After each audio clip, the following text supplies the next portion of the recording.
challenges in turn requires what many of you have dedicated your lives to sustaining: a vibrant civil society, the freedom of people to live as they choose, to speak their minds, to organize peacefully, and have a say in how they're governed, a free press to report the truth, confidence in the rule of law and the equal administration of justice, a government that's accountable and transparent.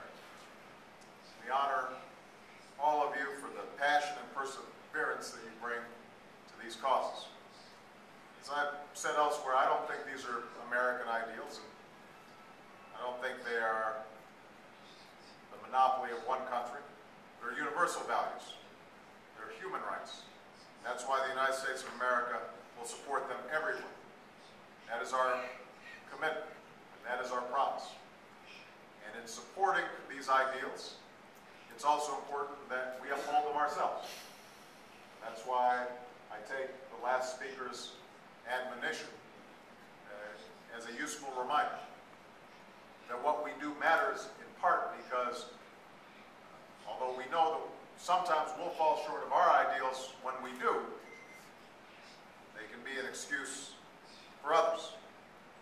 Our journey to perfect our union goes on to this day. That's why I did order the closing of the Guantanamo Bay prison, and I did ban torture without equivocation and without exception. Here in Russia, I welcome the steps that President Medvedev has taken so that civil society groups can play a more active role on behalf of the Russian people. And I want to acknowledge that we are joined today by representatives of two important organizations, the Office of the Human Rights Ombudsman and the Presidential Commission on Human Rights and Civil Society. Make no mistake, civil society, civil groups hold their governments to high standards. And I know, because this audience includes Americans who've been critical of me for not moving fast enough on issues that are of great importance. They've said it to my face in the Oval Office while I was president. They told me I was wrong. And in some cases, they changed my mind. In some cases, they didn't. And that's okay, because we're not going to agree on everything. But I know this, their voices and their views and their criticism ultimately will make my decisions better.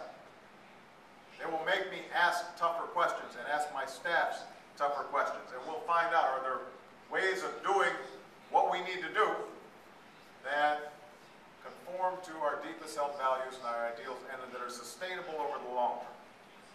That makes our country stronger in the long term. And I wouldn't want it any other way. So this summit reminds us the fresh starts have to be between more than just two presidents. They have to be between our two peoples, our two societies. They have to be more than just common security, the Cold War weapons we dismantled. It must be about our common opportunity, the future of progress and prosperity that we build together. And I think that the leadership here in Russia, both civil and governmental, understand this. I had lunch with President Medvedev this afternoon, and we started talking about health issues and the continuing high mortality rate among Russian men in particular. And we talked about alcoholism, and we talked about smoking, and we talked about the fact that government programs can be initiated, but to the extent that there's been success in the United States around reducing smoking levels, it's not only a matter of changing laws, it's also been changing attitudes so that people feel that they need to change. They internalize these different attitudes. That's something that civic society can do in a way that government never can.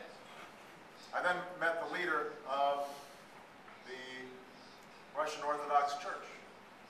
And he talked about how, government exchanges are useful, but religious organizations, they can help melt away the suspicions and mistrust that have built between people over time. So just in those two conversations in the span of 15 minutes, essentially what I heard was a call for action from you. Confidence that what you are doing matters, even when sometimes it seems hard and it seems as if nobody's listening.